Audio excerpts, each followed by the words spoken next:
Hey everybody, and welcome back to the Human Resource Machine. If you were expecting an episode of Through the Flame and the Flood, please refer to the video that should have been posted also today. Hopefully it is finished uploading. I'm going to be working on it and all that jazz after recording this, actually, since this will take longer to process. But it is the results and summary of what happened with the New Year, New Games, what came out ahead, and what we're going to be seeing in the future. And obviously, this is one of them.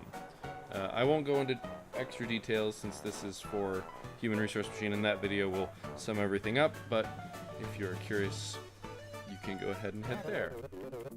So we're going to get started here. So, we stopped on Zero Preservation Initiative. So basically we were supposed to keep all the zeros. And we optimized. So I did take from the inbox. We have a jump if zero to the outbox.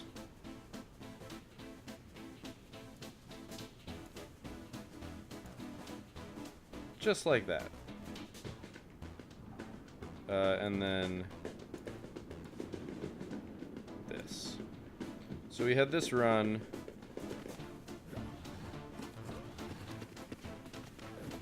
And let's see, we'll go ahead and speed this up. And it worked just fine. The difference, of course, being that when we looked at this, 5 or fewer commands, we succeeded. But our speed challenge did not. We were 3 short. So,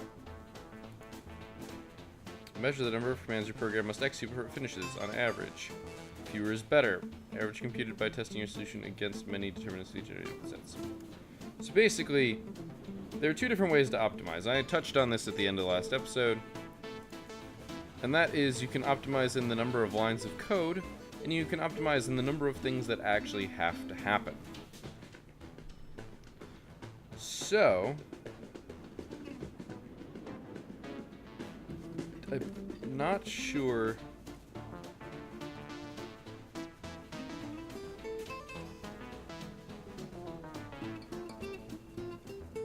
I'm trying to think of the better way to do this. Because 5, so they specifically call it that you are not necessarily going to be able to do it both simultaneously. The fewest number of commands and the fewest number of speed, which I did try doing a literal translation of this output. But what it means is we basically might not have 5 lines of code to make it good, if that makes sense. So we have a jump if zero. So we know that we have to take from the inbox and we have to put to the outbox. But we need to average 5 for 1, 2, 3, 4, 5, 6, 7. I'm going to presume 8 inputs. So we have to average 25 for 8 inputs, which means at most 3 per? There might be more than that. I actually don't know how many inputs there are. I'll have to check. So we know we have an inbox. We know we have an outbox. So there might be a way for us to optimize. Now, unfortunately, we don't have a jump if not 0. Now, I don't know if we can we do this?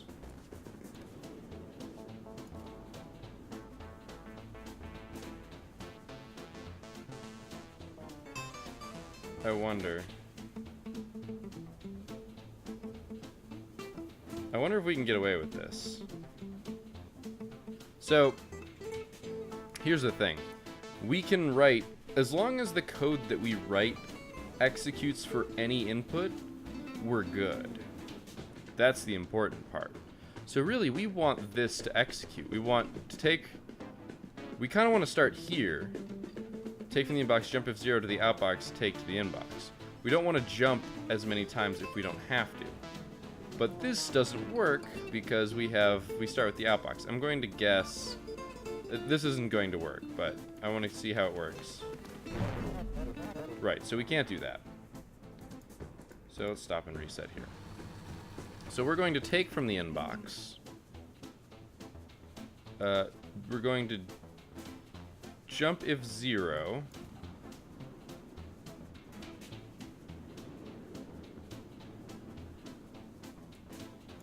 We're going to jump to the outbox. No. Jump if 0 to the outbox, jump here.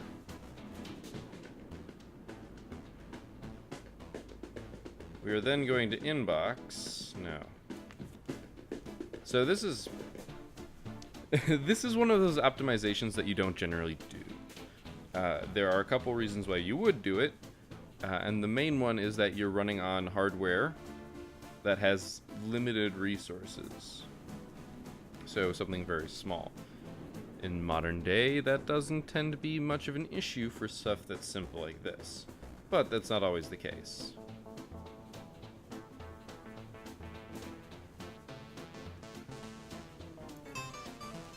Here, how about this? Oh, sorry, I dragged it over the question mark. So we take from the inbox. If it's 0, we jump here, which takes it to the outbox. We take from the inbox. If 0, we jumped here.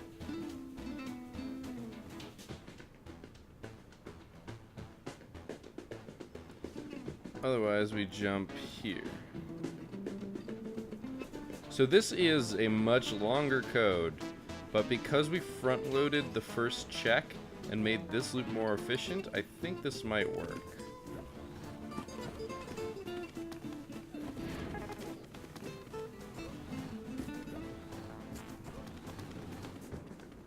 I didn't count how many inputs we had.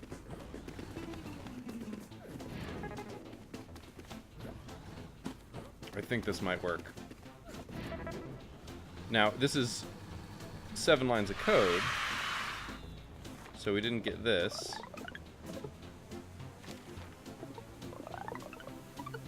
But we beat the speed challenge. So, there you go. We couldn't optimize for both. So, I want to briefly come back to this and why this is faster. I kind of went over it very briefly, but the way we were doing it before, we pulled from the inbox, and then we jumped if it was 0 here, and then we jumped back. I think that was it. Now, the reason why that wasn't nearly as efficient as this in terms of the number of executions is because you had to run through this jump if 0 and the jump. I think that's how it worked. I'd need to look at it again. I need them side by side to really explain it right. But basically, because of this, this makes it easier when we have inputs that aren't 0. Just a little bit. Because it goes outbox, inbox, jump if 0, outbox, inbox, jump if 0. And this jump, like if you look at it once we end up in this loop, inbox, we jump if 0, so that's 2. Outbox 3. So we've executed 3 by our inbox. Inbox, jump if 0. So if it's not 0, inbox 1. Jump if 0, 2. And then jump 3. And then it goes to the next input, which would throw it away. So that works just fine. Now, there's no easy way to clear this. So you'll notice that averaged 3 per input. Now the way that we did it before, we had inbox, outbox, and we said jump if 0, and then this jumped if it wasn't 0. So we went 1, oh, and then we had jump, because we always want to keep doing this. So inbox, if it is 0, inbox, jump, outbox, jump. That's 4. See? 4. Now, if it isn't 0, jump, or inbox, jump if 0, that's 2, jump, 3. So we alternated between 3 and 4, and when we restructured it, we got 3 and 3 because this jump. We got rid of this jump by preloading in the first input. It's kind of weird. It's a little bit of a high-level concept, so if it kind of goes above your head there, don't worry about it too much. It's one of those things that if you're not... It's a challenge that I'm putting myself through more than anything else. You never learned subtraction in school, did you? We're a good team. Alright, for each 2 things in the inbox, first subtract the first from the second and put the result in the outbox, and then subtract the second from the first and put it in the outbox. Repeat. You get a new command. Subtract subtracts the contents of a tile from the floor from whatever value you're currently holding. Alright, so we need to subtract the first from the second. So we're going to get our inbox. So we're going to take the first one. We need to copy that to 0. So that's the first one. We then need to take from the inbox. We need to copy it to 1. We need to sub 0. So that's the second. Subtracting the first from the second because the first is in 0. And then we put on that in the outbox.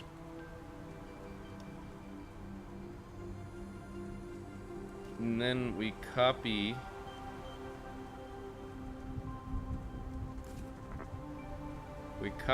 from... We need to subtract the second from the first. And put the results in the outbox. So the second is in here. So we need to copy from 0, sub 1, outbox, and then jump.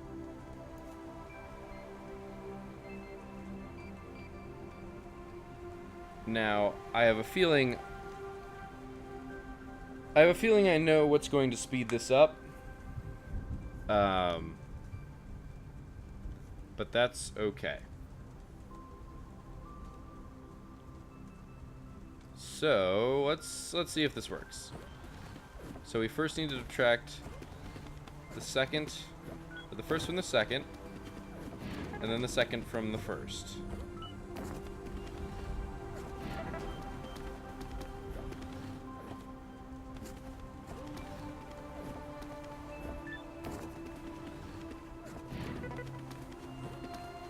So far, so good.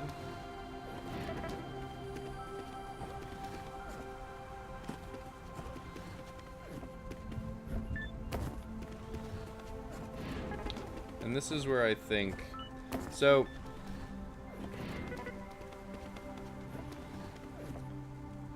This does it. Most assuredly. But you'll notice a pattern emerging here. That one is positive and one is negative. So we got this, but we're gonna fail this. Really? Huh, okay. Their speed challenge was a bit off, if you ask me. Actually, I don't know if it could be faster. So we know we're going to end up with 1 and a negative.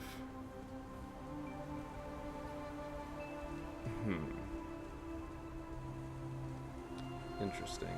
So we don't have the make negative command. Otherwise, obviously, this would be trivially easy. Because A minus B equals negative B minus A. Just transitive property. No, that's distribution. Whatever. I don't remember my math terms, but overall, this works and happens to be fast. Now, I was thinking there would be something fun, like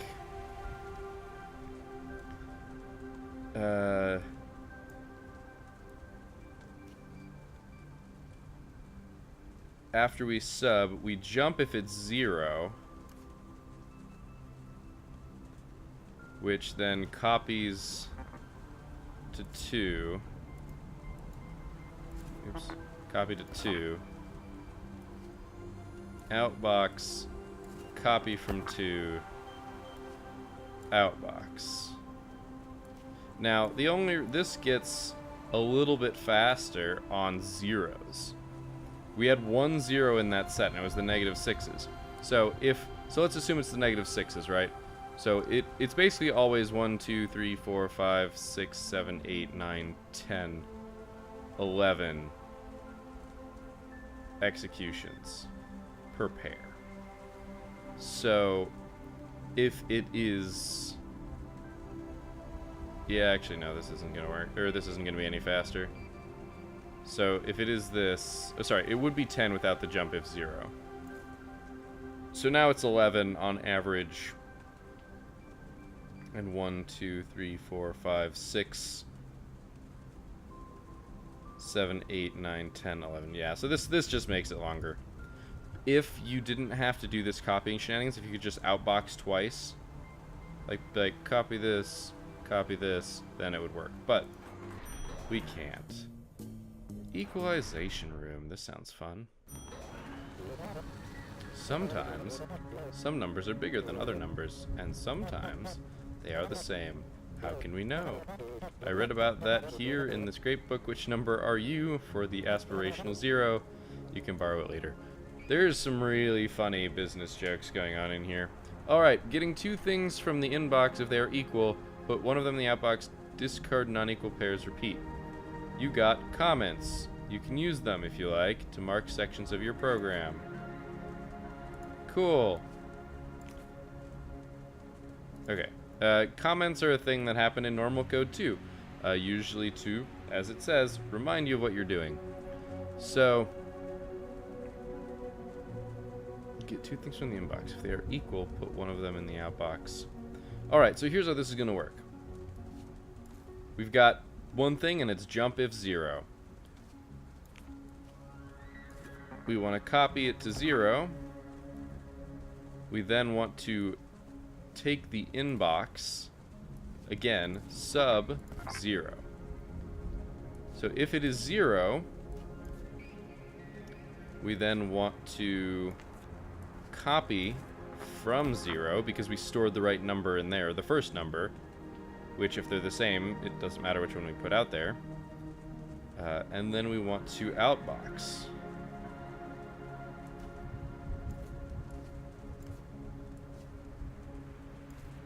And we want to always jump back. Now, this is another one that's going to benefit from us probably reorganizing it. So let's see if this works. So we take 3, drop it into the 0. We take the 1, and we subtract. It's not 0, so they're not equal. We throw it out. We grab the 3, we put it in here. We grab the 3, we subtract. It is in fact 0, so we take the 3 and throw it in there.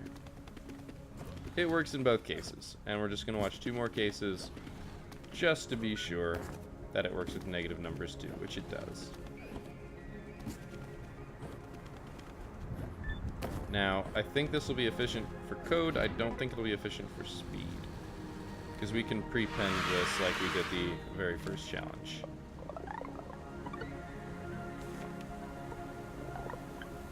Yep. Alright. So we're going to do something similar to what we did before. Yes. So we want a jump if 0 here, just from the get-go. And we want a jump. I think. I'm trying to remember. So, we want to do what we kind of did before.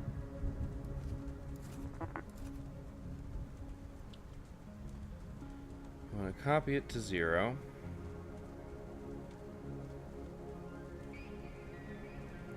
We want to inbox. We want to sub 0. That's how we want to front load this.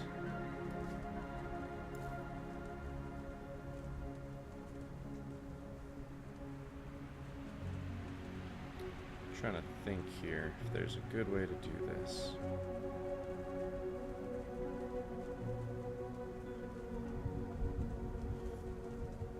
There pretty much has to be.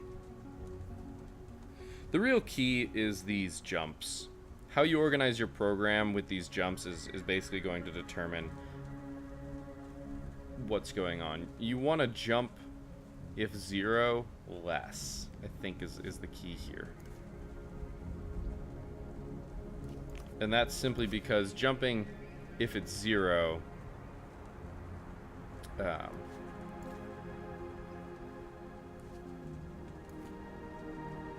jumping if it's 0 just ends in the situation. It happens less often, basically. So we go ahead and do this. We jump if 0 to the outbox. Otherwise, we jump past the outbox. So this is basically our first run through the loop.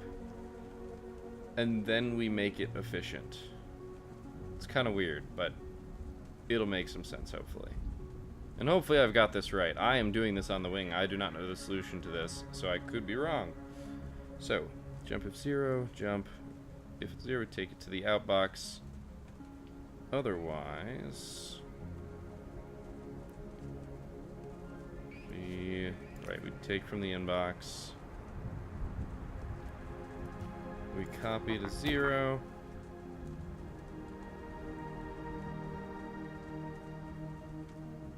Take from the inbox. We sub from 0, just like before.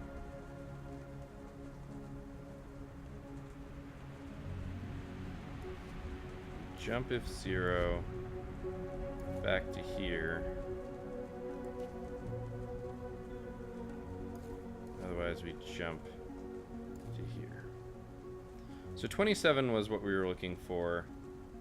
There are 1, 2, 3, 4 sets. We got 28, which means we averaged 7. We averaged 7 per, which is not correct, or it's not what we want. So,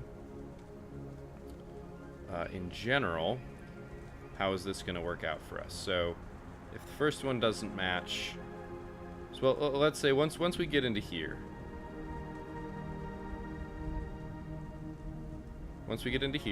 if it is a match, 1, 2, 3, 4, 5, 6. Once we get in here, a match is 6.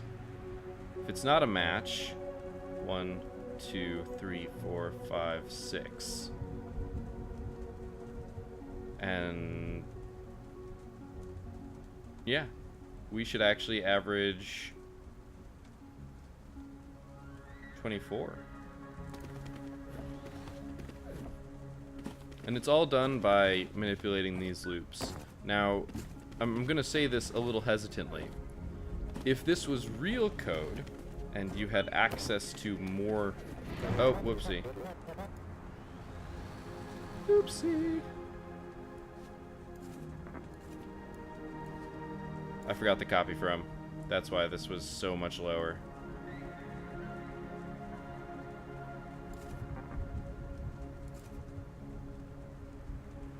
We're back at 7 now, though. 1, 2, 3, 4, 5, 6, 7. Yeah, we're gonna be back at 7 again.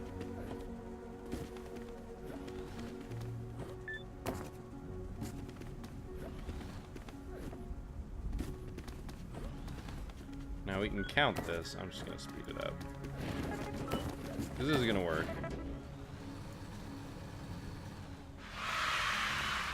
Now, we definitely failed this, but we did get under here. Sweet. So once again, this prepping the loop so that your jumps are more efficient is what made that work. I think we have time for one more puzzle, at least for a little bit. There's been a change of plans. The accounting department has determined that treating all numbers equally is no longer profitable. Management wants the big numbers only. Okay, so we've got jump if negative. So we are using some really odd stuff. Okay, grab 2 things from the inbox and put the bigger one into the outbox. Alright. So, we're going to do this straightly from a thought experiment, right? So, inbox, copy to 0. I'm really waiting for us to be able to better utilize this multiple spaces, but that's not really that big of an issue. We're going to copy to 0. We take from the inbox, and we sub 0. Now, there are 3 cases, but we actually only care about 1. Sorry, about 2. So the first case is one number is greater than the other. The second case is the opposite. And the third case is they're equal. But here's the thing. We have a jump if negative, a jump if 0, and a jump. So these actually coincide with the 3 different cases we can get from this subtraction. If it's negative, the first number is bigger. Sorry, the second number is bigger. We actually need to copy this to 1, because we're going to destroy it when we subtract. So if it's negative, the second number is bigger. And we want to copy from 1 an outbox.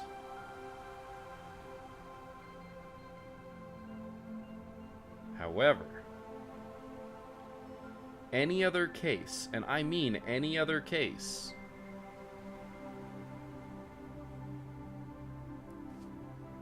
we just want to jump. So, by the way, this is going to jump all the way back to the start once we're done. There's like an if-else block in here, and if that makes any sense to you, awesome. But that's why these jumps look so nasty, is because I'm thinking about it like an if-else block.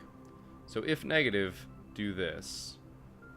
Otherwise, do this. And at the end of an if statement, it just kind of, we want it to go back to the start of the loop. Which we're going to have to register like this. So, if it's negative, we copy from 1, the second number, because it's bigger. If it's positive, that means the first one is bigger. So, we want to copy from 0 an outbox. Now, I mentioned there's a third case, and that's if they're equal. Now, what doesn't matter at that point is which is where we copy it from. They're equal, so it doesn't matter. Which means that if it's not negative, or if they're equal, this case will happen anyway. So it's an if and an else. Which, if you have no idea, if you have not coded ever, then that will seem a little odd. Obviously, if you've coded, you're looking at your screen incredulously going, yeah, duh. It's one of those concepts. So we copy to 0. Alright, we subtract. It's negative. Oops, I did the wrong thing. My bad. Sorry. I copied from the wrong place. I was talking, and you were probably all telling me I was wrong, too.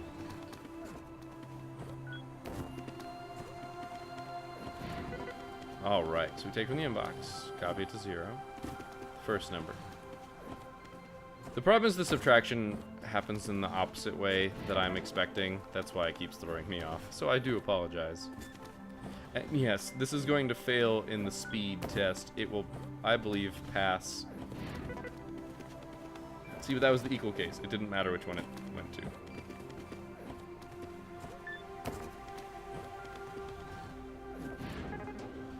So it's going to pass for the number of lines, I think. Oh. Oopsie. We are over in all sorts of things. 10 or fewer commands. Oh, right. Because I'm a dummy. Alright, so turns out we don't need this jump.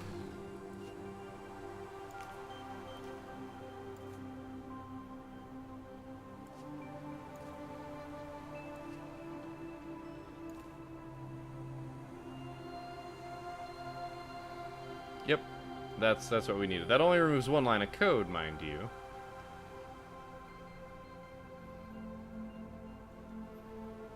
So we still need to store them both, so we can get them back out.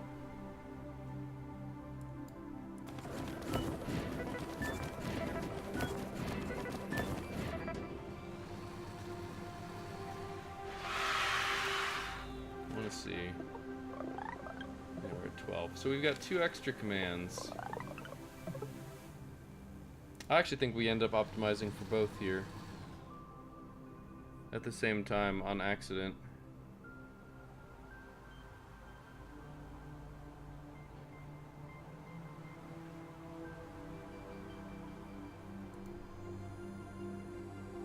Oh, okay, I see.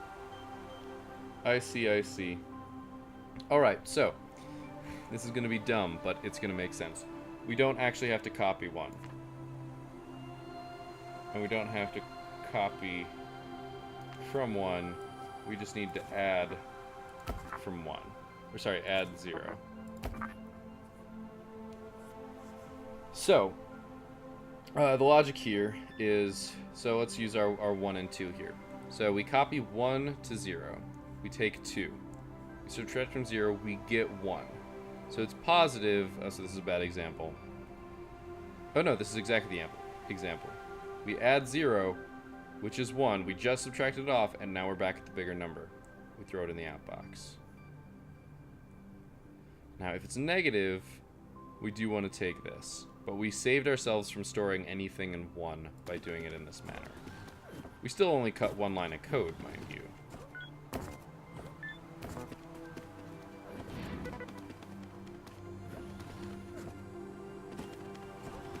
So here, it ends up negative, so negative 1 is the higher.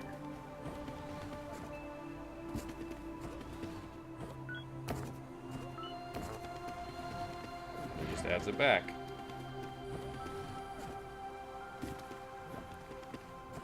This is a very elegant solution. It's silly, but it works.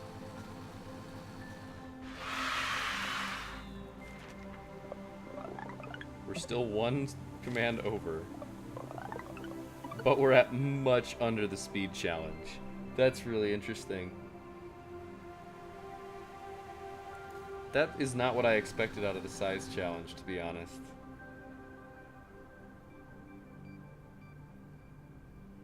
Is there a way to not... No, there's no way we can't store the 0.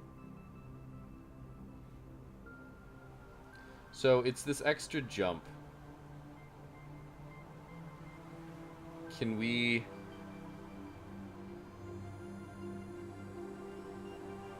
Can we get rid of the extra jump somehow? No, I don't think we can.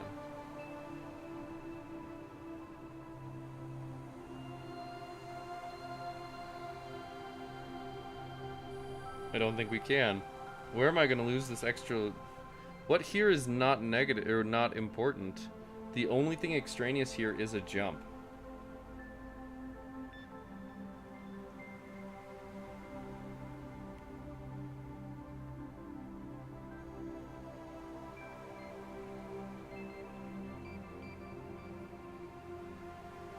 So how do we fix that? This is hard. This is fun.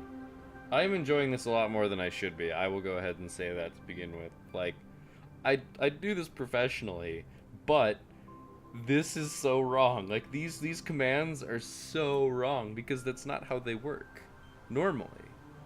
But that's the fun part about programming languages. Is every language is different, and every different language has its own limitations. Usually not to this degree, but you have to think about how to do something in the right language, or in the language that you're using correctly. So obviously, we could write this in a smaller line of code. Normally, this would be fine. There is an interesting doctrine about clever code, which is simply that clever code is generally bad code.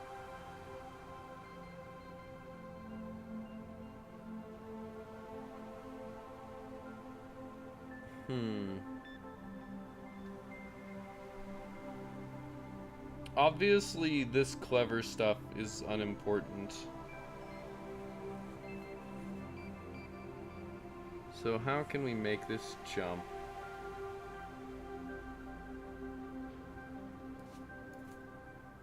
Doesn't really matter, I'm just thinking about it, and you can move these around.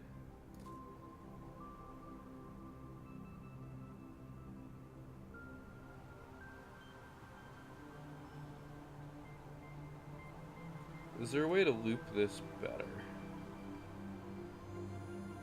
This is the simple way of doing the overall loop. Is there a way to add another loop in here that makes it easier? I don't think so.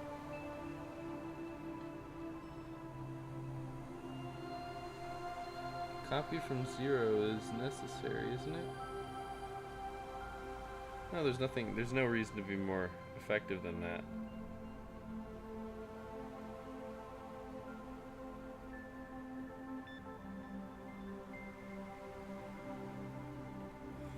I guess these outboxes might be inefficient.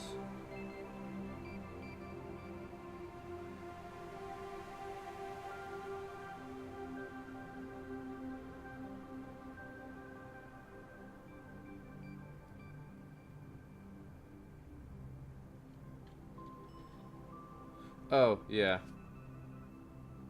Check it out.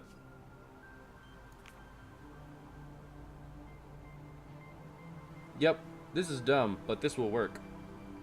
Basically, instead of having 2 outboxes, we add the 0, we just jump here, and this here, yeah, this will be efficient.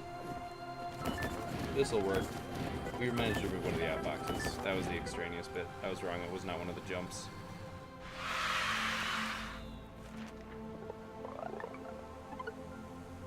Now I'm curious what that did to this. Exactly on the nose. So notice how this makes better, or our previous way was actually faster. I'm actually impressed by that. The reason why it's faster is because when we had the outbox here, oopsie, there, and this here, we executed a jump here, and then another jump here. So when this is gone, and this points down here, we don't jump. If we are not negative, we add, which is 1, outbox, which is 2, jump, which is 3, and then we're back at the next input. However, if we do it this way, we add, we jump, we outbox, we jump, which is 4 instead of 3, making it slightly slower. Fun stuff. So, I don't know what this is. Let's do it as like, let's see what it is. Okay, it's a cutscene. Ladies, is how I saved a bundle on my long-distance telephone service. The employee lounge, presumably. Back to work, everyone.